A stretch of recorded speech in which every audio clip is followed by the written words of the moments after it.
All right. Good afternoon and welcome to Function's Construct Knowledge series, an educational webinar event hosted by Function that delivers insights on the latest issues impacting the marketing and specification of building products.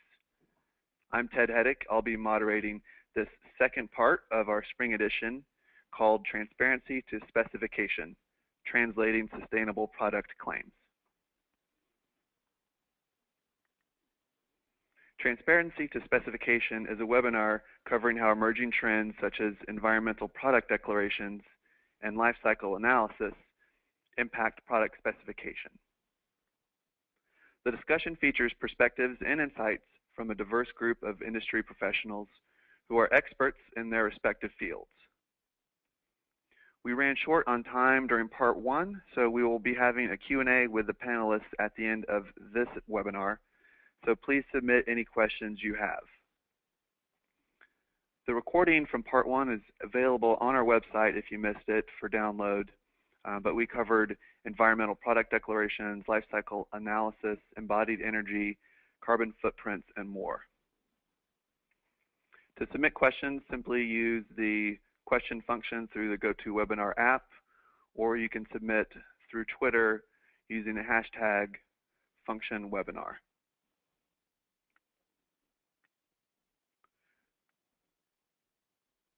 Part two will also be available for download on our website on the same page, probably next week sometime.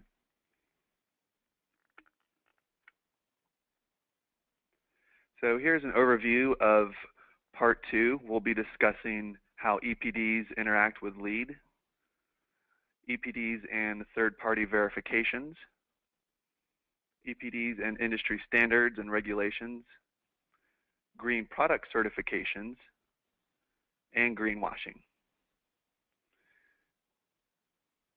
Now I'd like to introduce our panelists. We have the same group from part one, including Kate Simonen. She's a registered architect, a lead AP, and assistant professor at the University of Washington College of Built Environments in the Department of Architecture. We have Heather Gadonniex, strategic development and innovation with UL Environment.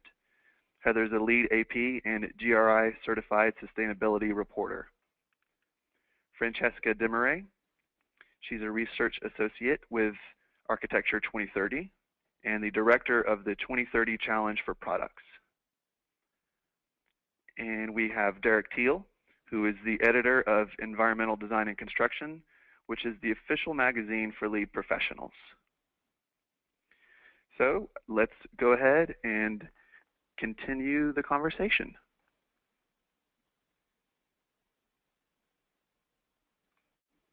Hang on one second while we patch in all of our panelists. Okay, with so much at stake, how can verification be truly unbiased and uninfluenced? One potential just kind of flag that came up in my head with EPDs is, you know, how can this be a process that doesn't get influenced by all of the people involved? Kate, I think I'll talk a little to that, if that's okay. I think the ISO standards for developing product category rules and environmental product declarations and managing an EPD operator process are very clearly developed to help limit the risk of that happening. And I think a lot of it is going to fall on the responsibilities of the EPD operator in developing and managing the process in an open and transparent manner. So in developing a product category rule, it's important that the product category rules are harmonized across existing international standards. There's ASTM work going on right now to develop standards for product category rules of building products in the United States.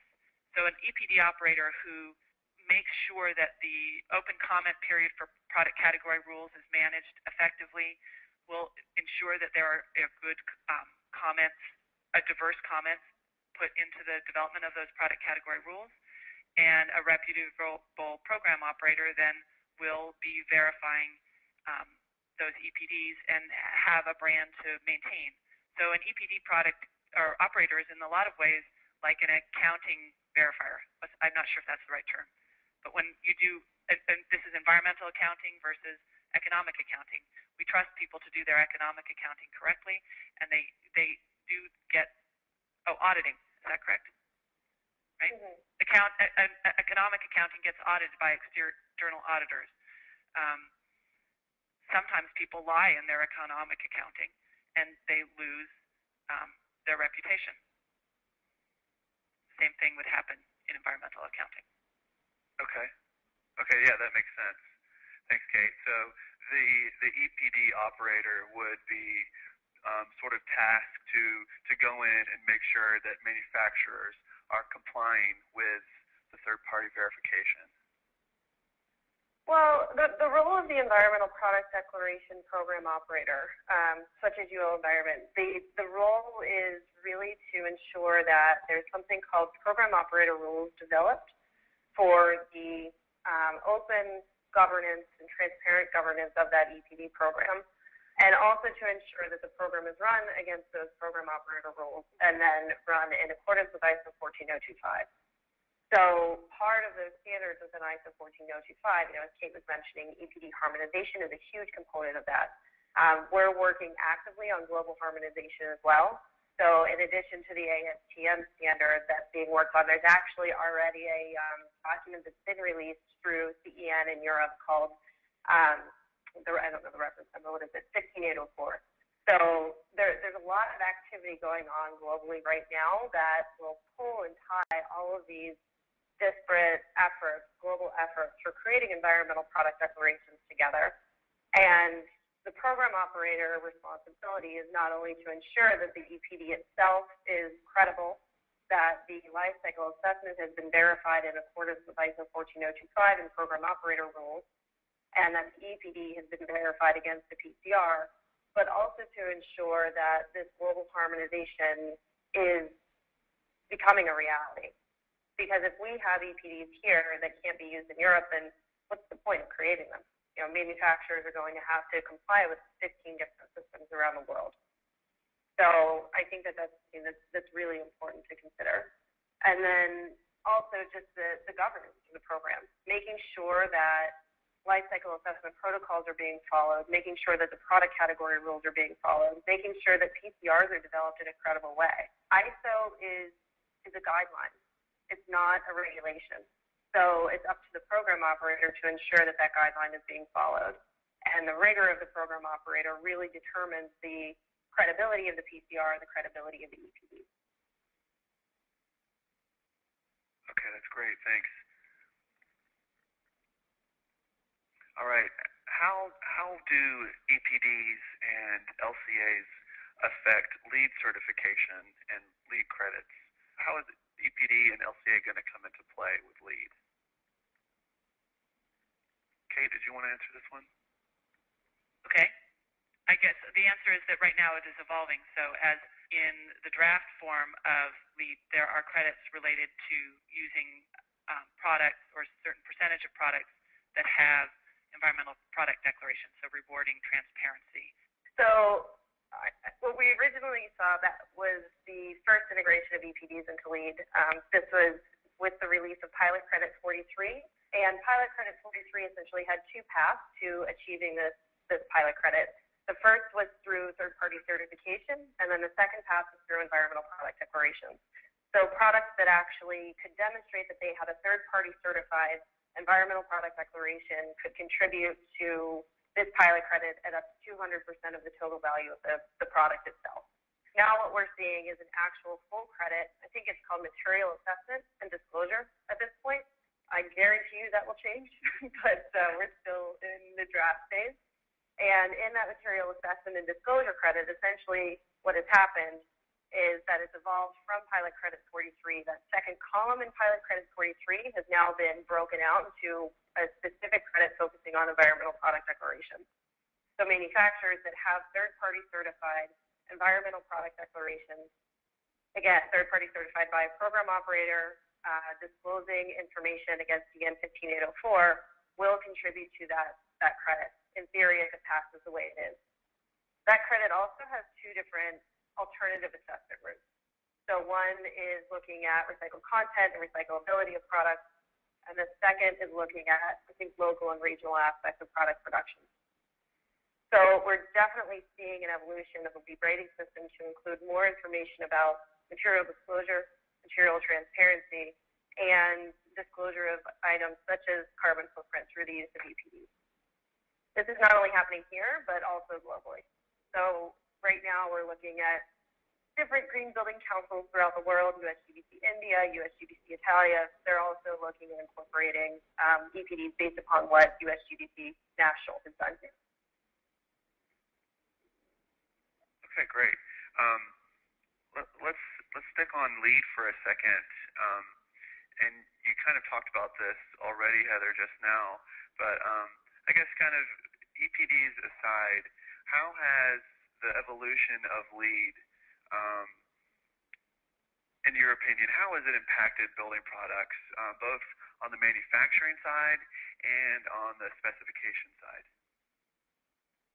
Yeah, I think that one thing the USGBC is really doing well, there's been a lot of hoopla around this new MR section, but one thing that the USGBC has been really committed to is expanding the thinking around products from focusing on single attributes to focusing on a more holistic system. Thinking about products from a systems perspective, thinking about products in a global perspective of sustainability. And that evolution, I think, is really exciting. And, we're seeing that throughout the entire MR section. We're also seeing that in other sections of the LEED draft. Okay, great. Derek, did you have something to add? Yeah, I think Heather was right on with what's happening. And, as LEED buildings become more and more popular, manufacturers, they want to make money and they want to sell their product. And as LEED buildings become more popular, they're going to be taking up more of the market share. Products that get into LEED buildings are going to be taking up more of the market share. And manufacturers are going to want to get their products in there. And so in those buildings, so you've got to do what it takes to get your product, to sell your product and get it into these buildings. And if that means changing how you manufacture a product, you're going to do it to make sure it gets in there, and then you maintain that, maintain your own market share in your industry. I think we're seeing Living Building Challenge as well being a pretty big influencer of all of this. So that's also pretty exciting. Okay, great, thanks. And let's talk about green product certifications for a moment. Do you think that, I know there's a lot of them right now, do you think that they're important to product specifiers, or are these green product certifications something that they really take into consideration?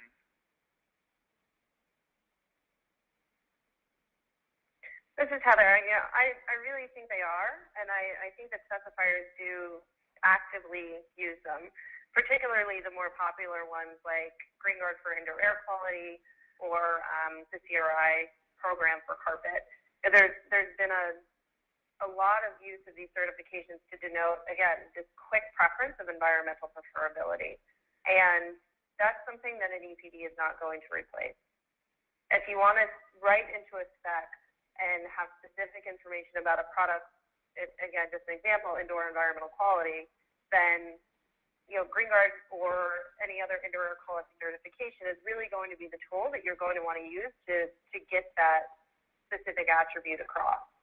So I think that while the specification sophistication is evolving, to be able to analyze products, again, from this more holistic perspective, those certifications that denote environmentally preferability or focus on one attribute or aspect of a product are not necessarily going to disappear. They may be integrated into an EPD so that you have a one-stop shop for looking at information, but they're still extremely important.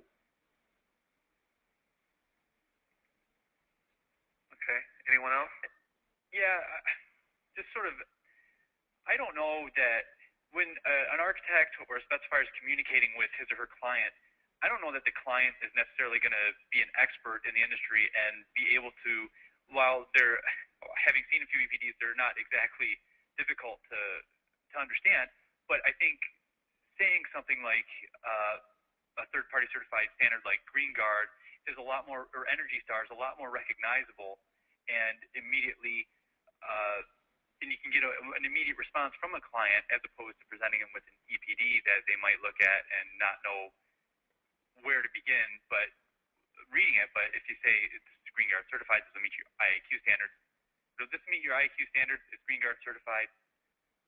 Then they'll, okay, that's good, let's go with that. Or something, if it comes down to a client actually having to make a decision on something, or if you're having to verify cost with a client for something, if it comes down to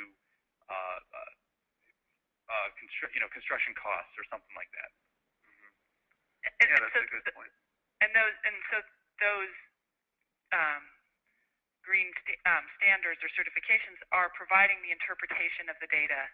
So getting the data clearly out there is what the EPD does, helping to evaluate that data and make judgments on about environmentally preferable products, or what areas you're focusing on will still be valuable, because it helps people not have to go through the process of setting those criteria themselves, so that if somebody else is setting a criteria that they respect, then they will be able to adopt products based on that criteria rather than diving deep into the data. The data will enable people to make better recommendations. Kate, that's a really great point. And I think that brings up another one of the functions that an EPD can serve. So the general idea is that once we have data behind a product category, we can then use that data to create a performance baseline.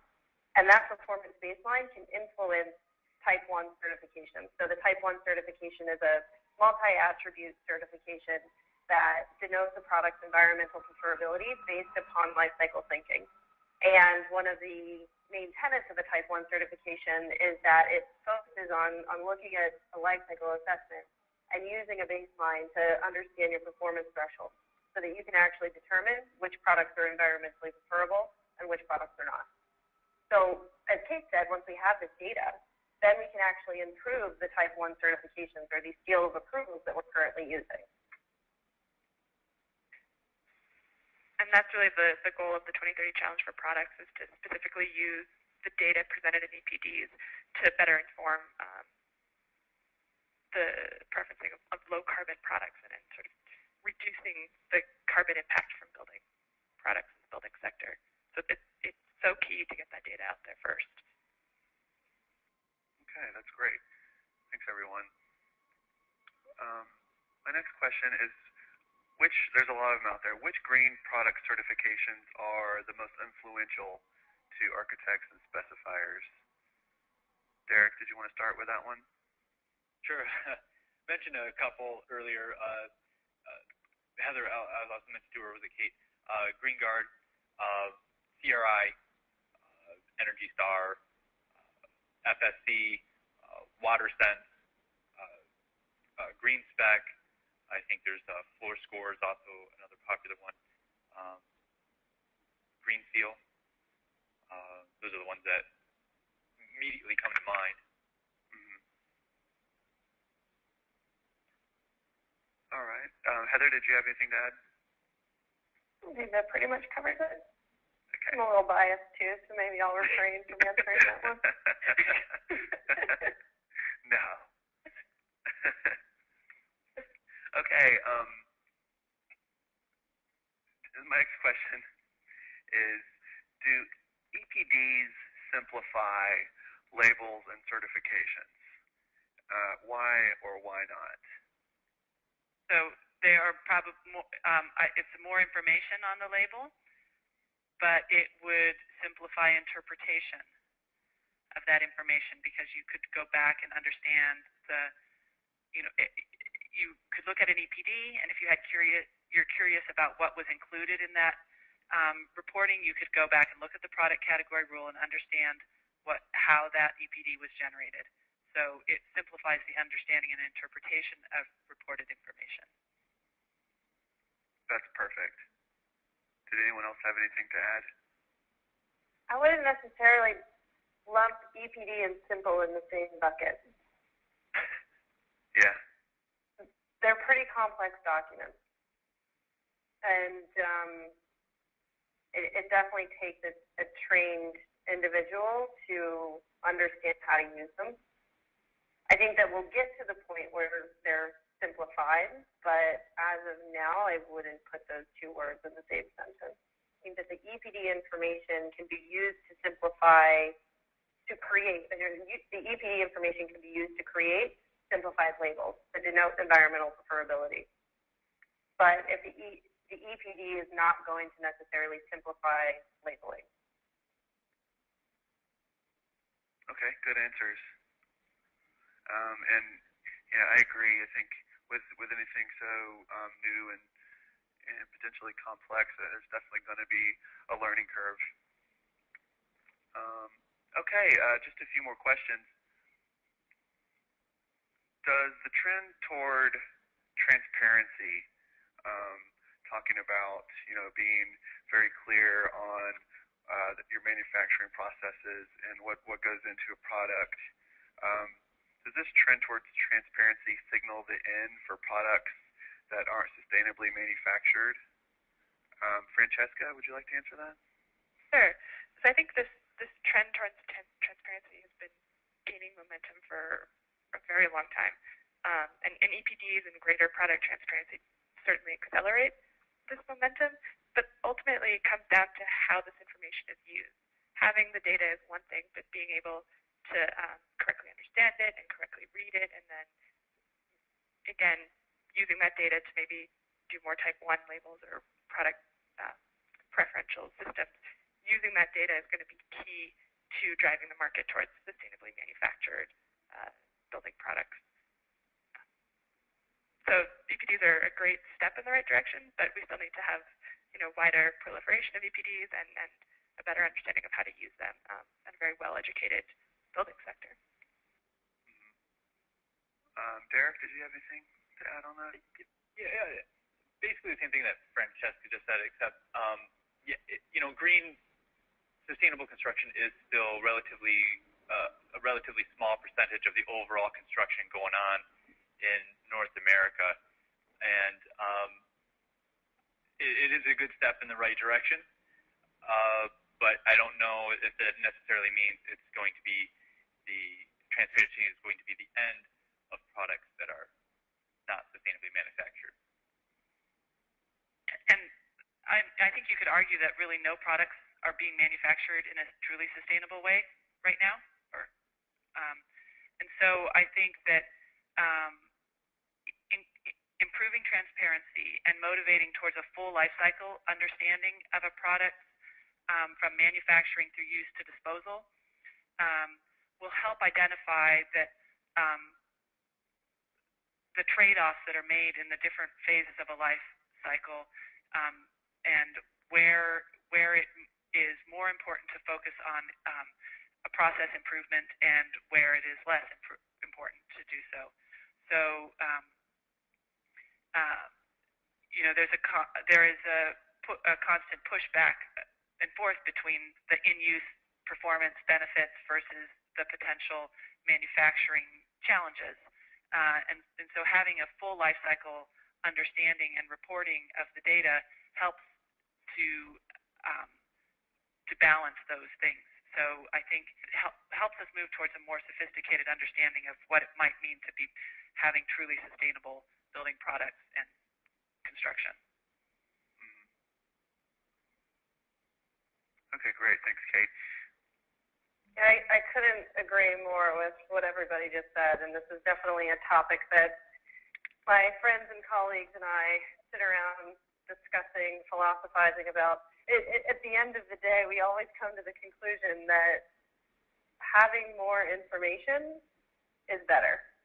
And regardless of if that's going to necessarily create a a society whereby we have fully sustainable manufacturing systems. Is that utopia never going to exist? I personally don't think so, but at least we have more information. And the better information we have, the better decisions we can make. And at the end of the day, I think that's really where we need to push at the moment. We really need to be understanding more about our products that we're putting in our homes, that we're putting in our buildings, that we're purchasing every day. And if we can understand more, then we can make more informed purchase decisions. And if we can make more informed purchasing decisions, then we can start to influence how products are manufactured and produced. And likewise, responsible manufacturers are looking to influence their own purchasing decisions. Where are they purchasing products from? How are they manufacturing? And so being clear about understanding a manufacturer's impact helps somebody understand the potential for improvement. Sometimes improvement is really easy, and sometimes it's hard. But being clear about what is possible and moving towards that improvement is a sign of a manufacturer that's responsible and that should be supported. Okay, great. And question on greenwashing. We've seen a lot of it, and it's become very prevalent, I would say, over the last several years. So I'm wondering how you guys think EPDs and transparency are going to affect greenwashing, and not just real blatant greenwashing, but some vague product claims. Derek, did you want to start with that? How is it going to affect greenwashing? Well, I think if it's going to be like the proof is in the pudding, so to speak. Like you can put that, put your money where your mouth is. How many other different cliches can I spew? But if you have it in an EPD, people would say, well, just provide me with this. If you're so sure on your product, why don't you give me this information? Like you say, it's all this. Well, if you get one of these done, then I can take a look at that, and I can judge for myself how green your product is, or if your product meets the green requirements that I'm looking for. And I don't know if it'll put an end to it, but it will be a way of people to verify if the claims are true or not.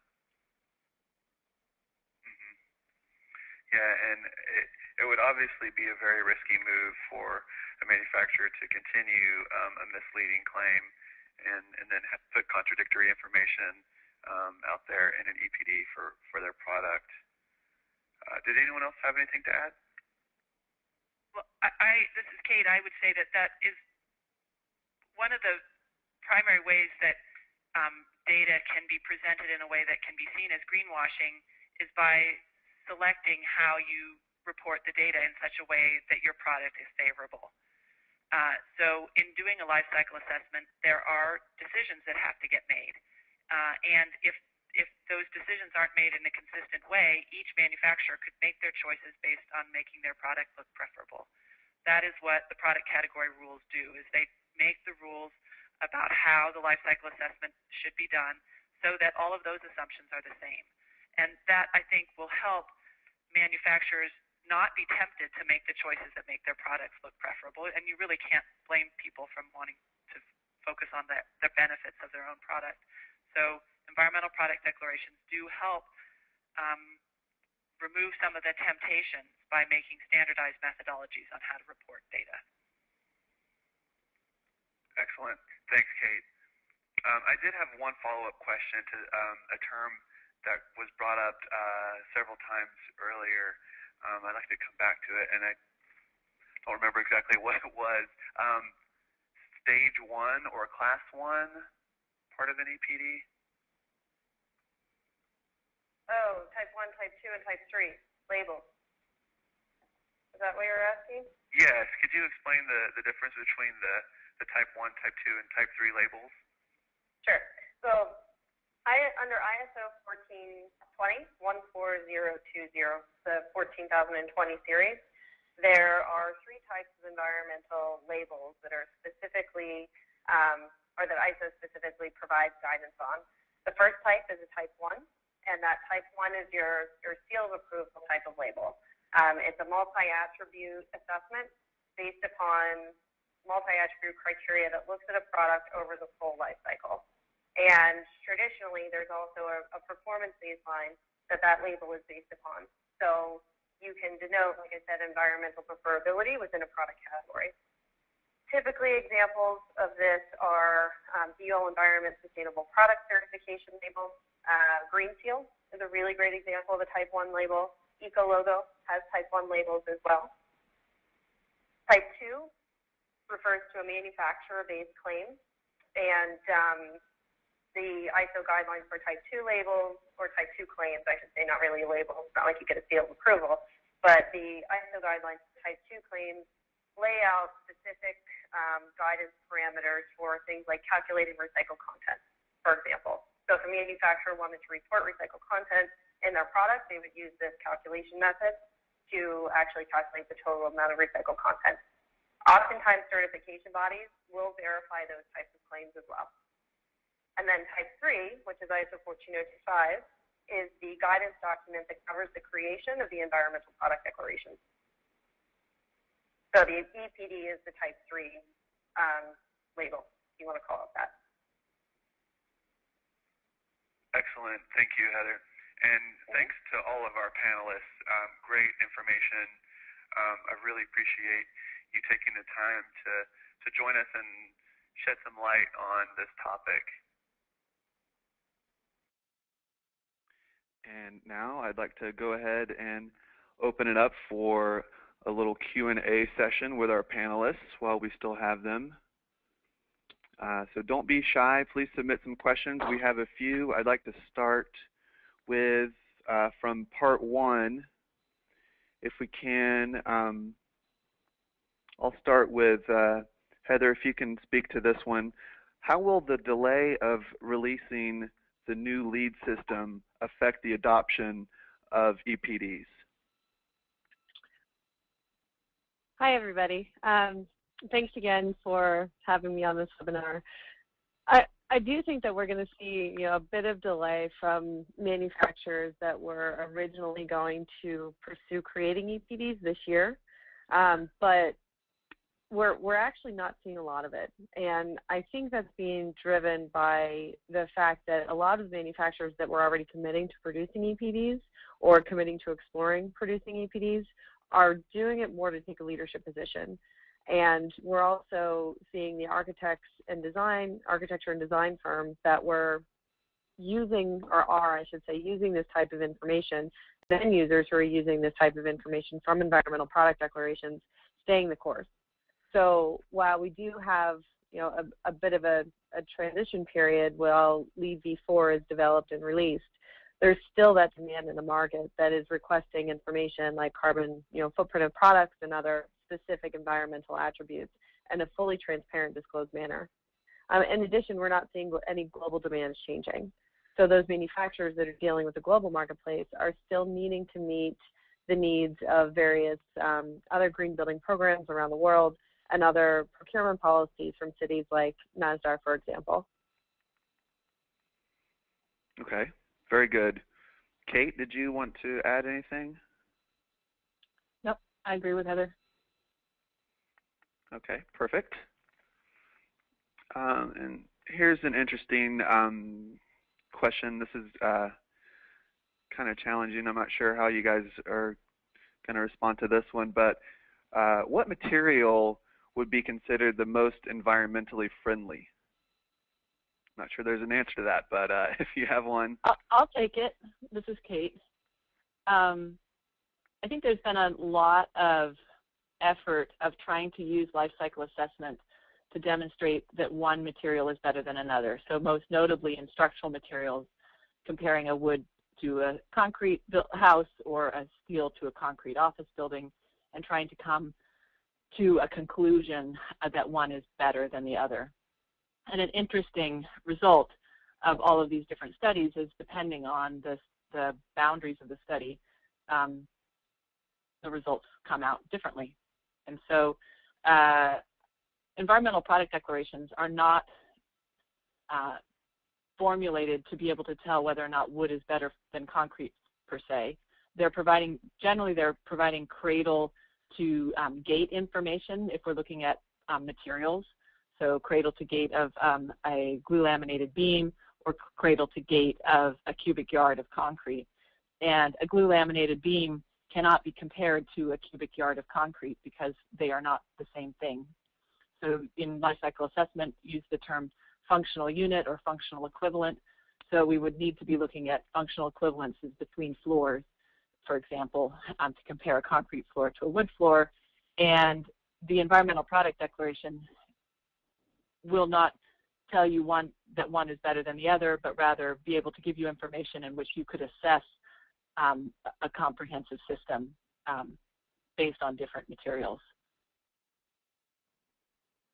Okay, that very good. Point of that? I think that was a great answer.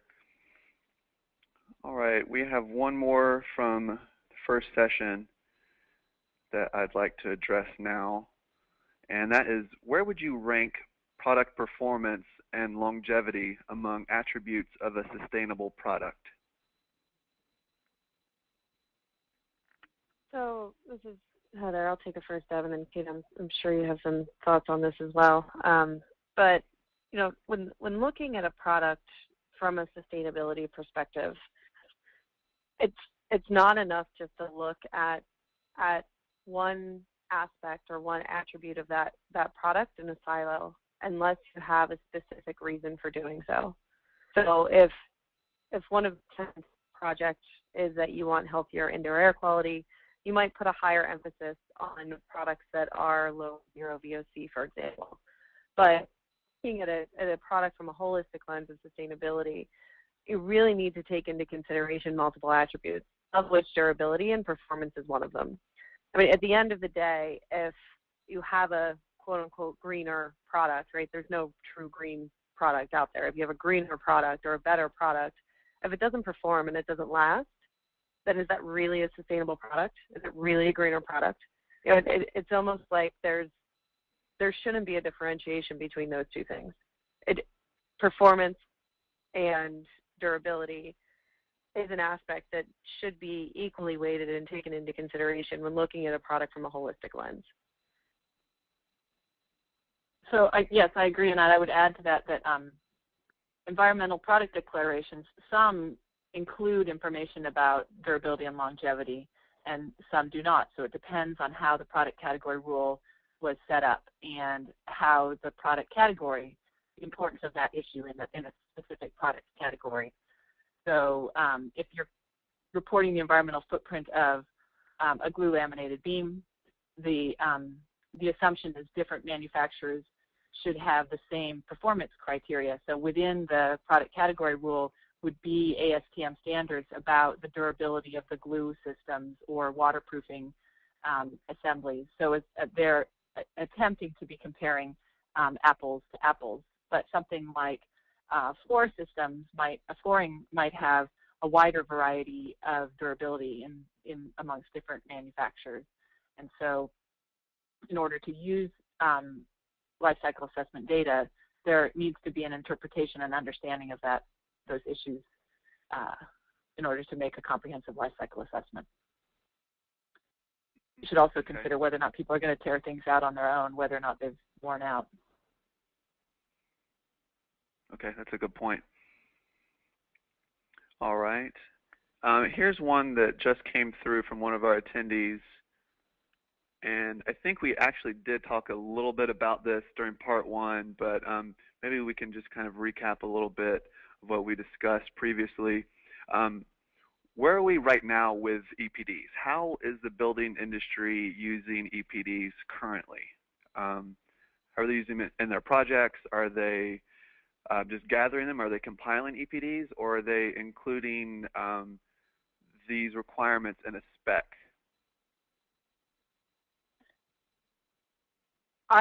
This is Kate. I would say that in general, I see that the people that are using EPDs right now are looking to set themselves apart as leaders in the industry and responding to requests for this information from their customers. So, but I have heard anecdotally that it's starting to grow in the sense that once one manufacturer within a specific industry has an EPD, the marketing crew can use that information to demonstrate their leadership in environmental performance, and then competitors are looking to get EPDs as well. So I think right now the strongest driver is perceived leadership in response to requests from consumers. Would you agree with that, Heather? Yeah, I think that in terms of specification, how they're being used, just to backtrack to that question, we're seeing questionnaires being developed from major purchasers, major land, maybe not land developers, but real estate developers, those that are kitting out a lot of real estate. And they're starting to ask for EPDs. Now, it's not that they're starting to ask for the specific information within the Environmental Product Declaration just yet, but they are starting to ask the question, does your product is there an accompanying EPD that we can see with XYZ product? So that's very encouraging, and these are pretty big players that are doing this. In addition, we're also seeing that in the AEC, the architecture and design firms as well. So certain firms are starting to incorporate into their kind of general, broader reaching sustainability procurement policies requests for environmental product declarations. And some have even gone so far as to request certain information within that EPD, whether it be carbon footprint information or some other life cycle backed piece of information, or even just information in general about, say, an EPD transparency brief. We're starting to see that happen. And, as Kate mentioned, that is pushing down to the manufacturer level. In addition, there's definitely a we want to be first mentality out there. And I think that EPDs are giving those manufacturers that have the capability and that have kind of taken on the responsibility of doing life cycle assessment earlier on. Now they're having an ability to leverage that for marketing purpose. And they're seeing great results and great success with that. Granted, it is slower. It's not like all of a sudden, as soon as they published an EPD, they had 20 people knocking on their door trying to buy their product, but they are seeing it give them the ability to set up appointments more with architects, designers, and with the end user of the product itself. So yes, a long story short, we are starting to see traction in the market, and we've only gotten positive feedback from both our partners in the AEC side and also our manufacturing clients. Okay. Thanks, Heather. If I could go back to Kate for 1 second, since you are a registered architect, same question, but how is the architectural community utilizing EPDs currently? I think it's more about desiring that information and wanting it more than actively using it. So I think that currently, there is growing interest to be able to understand quantifiable environmental impacts and have more information to interpret rather than less. So what I see is a growing interest in being able to access that data. Okay, perfect. All right. A few more if everyone has time. Here's an interesting one. Might put you guys on the spot, but here goes. Do we know what the cost range might be for a manufacturer to obtain an EPD, and how was that determined? It really depends on if they've conducted a life cycle assessment or not, and if they have in-house LCA capability or if they're using external LCA capability. So there's two cost components to the Environmental Product Declaration. 3, if there's not a product category rule developed. The first would be the development of that product category rule, and oftentimes that cost is shared amongst multiple parties. So whether it be through an industry association or multiple manufacturers that are getting together to develop the PCR, that cost is often shared. The second cost is the cost of actually conducting the life cycle assessment. And again, that can range depending on the resource availability of either in-house or external personnel that are actually conducting that LCA. And then the third is the cost of verification and registration of the environmental product declaration itself. So it's definitely a range. Okay. And so that's not a very specific answer, right? But you know, some industry trade organizations are doing work to develop tools to enable their the creation of cost-efficient EPDs or LCAs for their products. So it also depends on the complexity of the product processes. So some products are assembling pre-manufactured, you know, just assembling materials, and other ones are actually manufacturing or, you know, having a chemical reaction take place. So that the analysis is more or less complex depending on the material and processes involved. Okay, perfect. I've gotten a couple of questions from our attendees on this session about PCRs. Can we talk a little bit more about them? If you can describe how product category rules are created, what the process is, that would be great. Sure. So ISO 14025 has I wouldn't say robust, but a protocol to follow when creating product category rules. And first and foremost, one must develop a draft PCR, or draft product category rule. That can be done by a program operator, that can be done by a consultant, that can be done by, you know, an industry association. But once that draft is developed, and that draft should be harmonized with any pre-existing PCRs that are available, both here and abroad. Once that draft is developed, it's then taken through something called open discussion. And that open discussion period is, depending on the timing, you know, it can range from 6 weeks to 6 months, depending on the product category and the amount of stakeholders involved. But that open discussion period gives external stakeholders the ability to comment on that product category rule and provide input and feedback to that product category rule. That process is usually run by an EPD program operator. The next step is to then take that draft that has gone through open discussion, finalize it based upon comments, stakeholder feedback, and then put it through a 3-person review panel.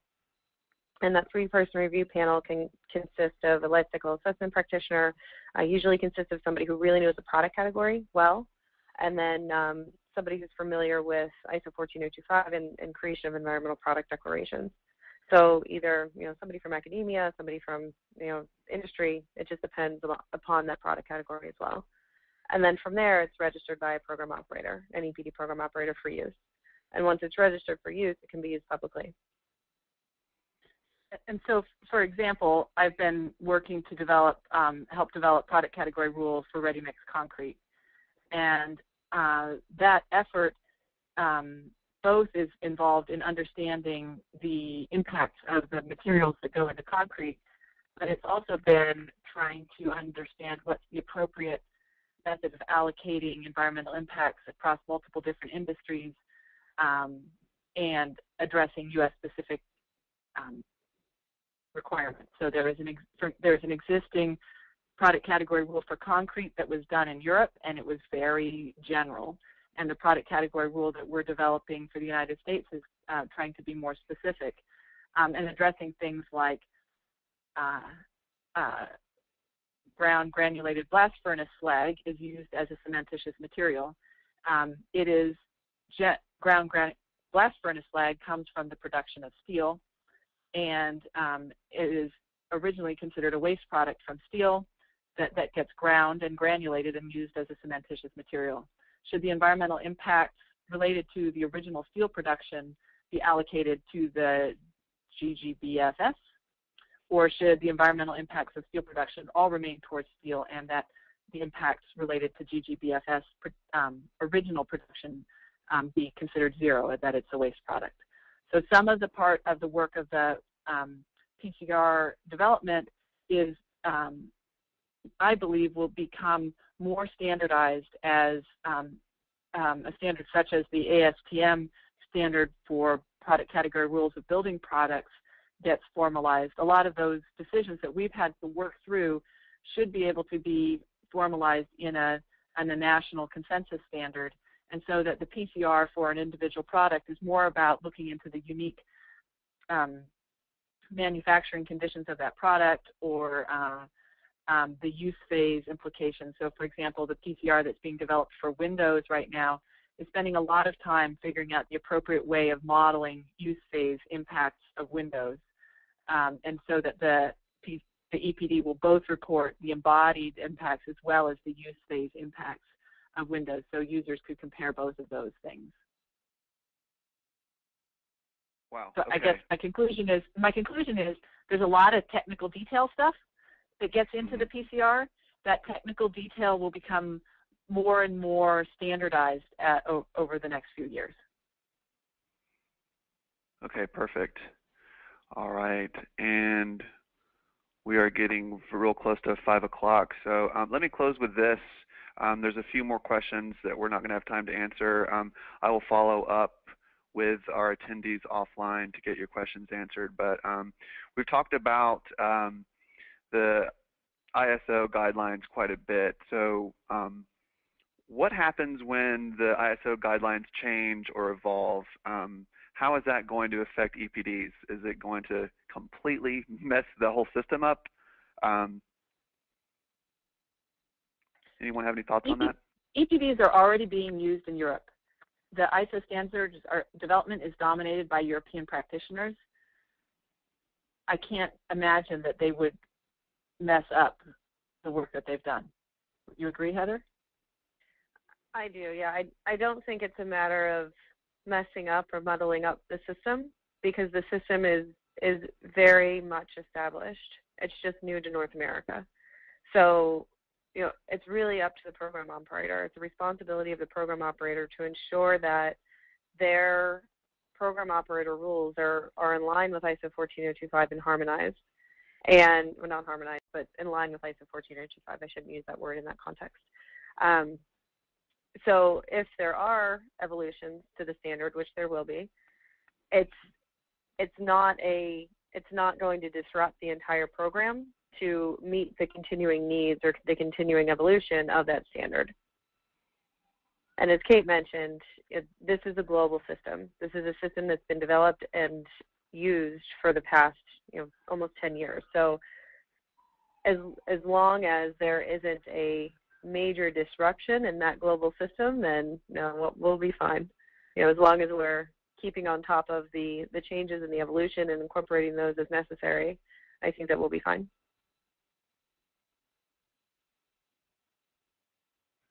Okay, that's great. All right, thanks again. Very much appreciate your time, panelists, and all of our attendees. Thank you for tuning in. I think this was a really great session, and I appreciate your time and all of the thought that went into this. Again, this is Ted Heddick with Function, and we'll be having some more webinars coming up probably later this summer or early fall. So once again, thanks for attending, and I look forward to seeing you on the next one. Thanks, Ted. Thanks. Bye-bye.